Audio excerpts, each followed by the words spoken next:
Hello guys, welcome to my channel again. So I'm very happy to do this interview today. You know, I really like to talk to people, and during my travels here in Africa I'm meeting a lot of interesting people. And today I'm sitting together with Dr. Carol O'Connor. Nice to meet you. Nice to meet you as well. So you are from the States? Yes, I'm from Mississippi. From Mississippi.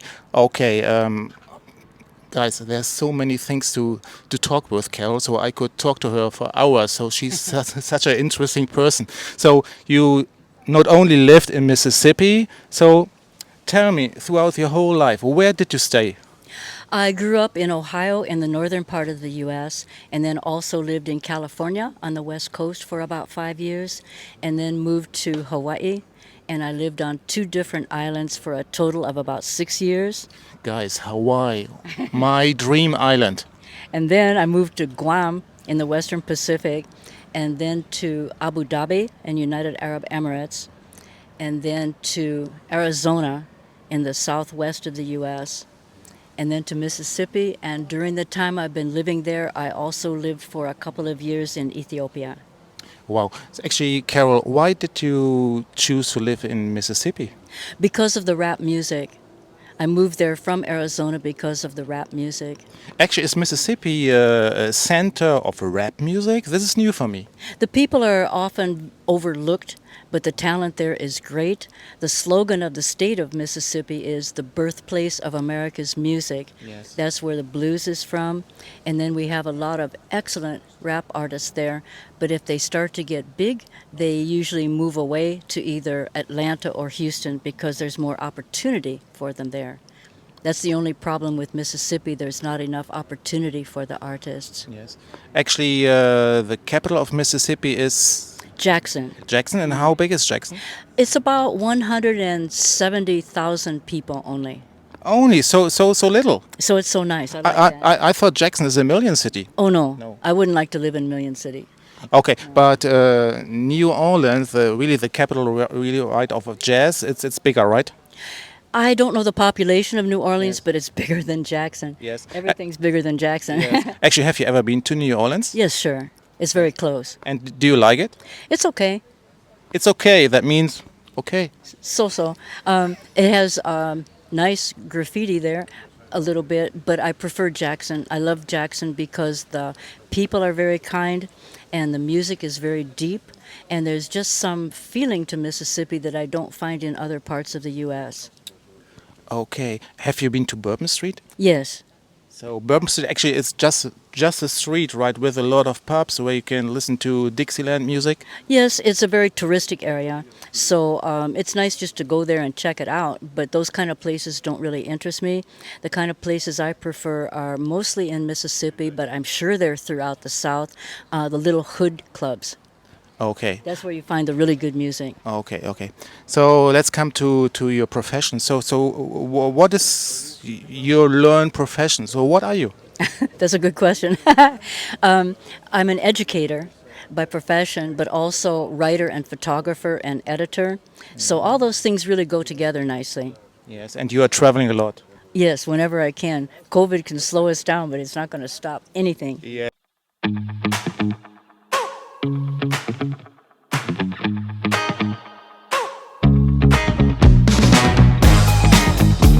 You are traveling a lot. Yes, whenever I can. COVID can slow us down, but it's not going to stop anything. Yes. Actually, why are you now here in Africa, and what are you doing in Africa? I came to Kenya specifically because, one, I've never been here before, so I like to go somewhere new, and primarily to collect content for the next issue of a book that my nonprofit publishes. The book is called Telling Our Own Stories. May I show it? Yes, show me your book. Nice. Here it is. So, guys, is in the picture, the book? So, okay, can you see? Okay. Yes, it's a very beautiful book, a booklet. I already looked at it, but I will have a deeper, closer look at it. And it has been, no, actually the first words are written by Ndaba Mandela, and he's the grandson of Nelson Mandela. Yes, he is. And he's also the chairman of an organization based in South Africa called Generation Hip Hop Global. Wow, super nice. And yes, this is your first time in Kenya now, right? Correct. Yes. And before Kenya, you lived a long time in Ethiopia. Yeah, about 2 years, and then I've been back very often since the time I moved away. So if you add all the time together, it's probably 3 years. It Yes. feels like my second home. Yes. So why did you choose Ethiopia? It chose me. I was living in Mississippi, and I was having a hard time finding a job that interested me because I didn't want to be a classroom teacher anymore. And I was feeling about 10% depressed because I thought, oh, I feel I have some things to offer and nobody is taking it. And so then through a odd and circuitous route that started with a hummingbird dream, I ended up getting a job by the end of that week in Awassa, Ethiopia. Okay. And Carol just told me a very interesting story about a criminal in Ethiopia. What is his name? His name is Utala, Utala. and he's so nice. Yes, this is a nice criminal. They are nice criminal and really bad criminals. But she told me about him, and she has a very nice strategy how to cope with this criminality right here in Africa. I also made already some bad experiences. So, what was your arrangement with this guy? The arrangement was that, first of all, I found out it was the robbery season in Awassa. What is robbery season? It's not like the mango season. It's at a time of year when the police let a lot of the criminals out of jail and they give them no resources. So what are they going to do? They go around and rob people. And also, some of the police are corrupt, shocker, and Another issue.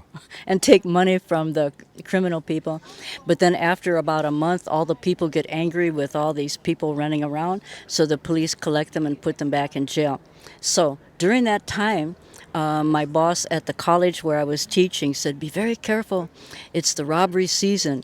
And a lot of other people told me the same thing. So I asked a friend, do you know any of the people doing that? And he said, yes. And I said, can you please introduce me to the worst one? So he did. And Utala was gold heart. He really has a good heart. He's just poor. Actually, I think he likes gold, right? He likes gold. When I first met him, his friend said, oh, Utala, I haven't seen you in a long time.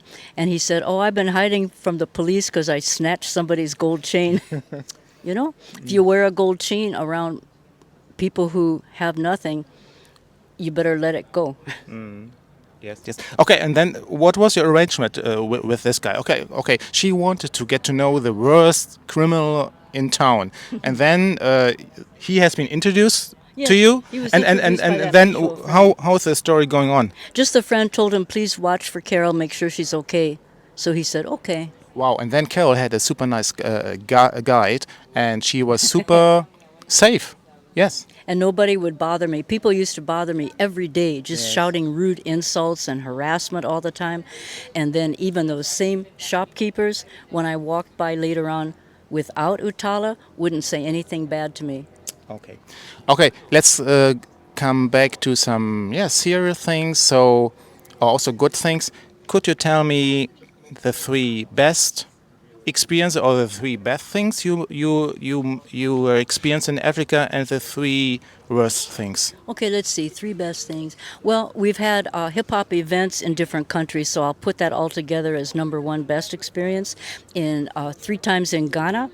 In Ghana. Yeah. And then, Ghana is in the west coast of Africa. Yes. Right. Yes. And then also we had hip-hop events in Barara, Uganda, and went to Nakavali, the refugee center there, and then and in Ethiopia, of course, and then even with the country's most famous rap artist, Teddy Yo.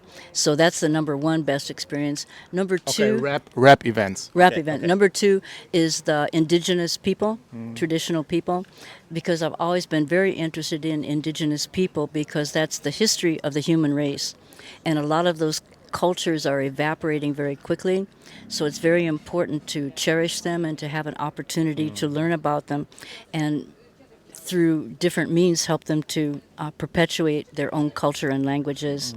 And then number three, just the beautiful warm climate everywhere. It never gets cold. The nature, yes. Yeah, it never gets cold. But it never gets cold. So just 3 weeks ago I was in Nairobi and it was relatively cold. Okay, you can't say cold for us Europeans. Okay, we got used to really much colder temperatures, lower temperatures, but it was quite chilly sometimes. Chile is all right, but when the plants die from the cold weather and everything turns bleak, Yes. I don't like to be there. Okay. That means the third nice thing, warm weather and the nature. Yeah. Now come back to the bad things. So can you tell me 3 bad things you experienced here?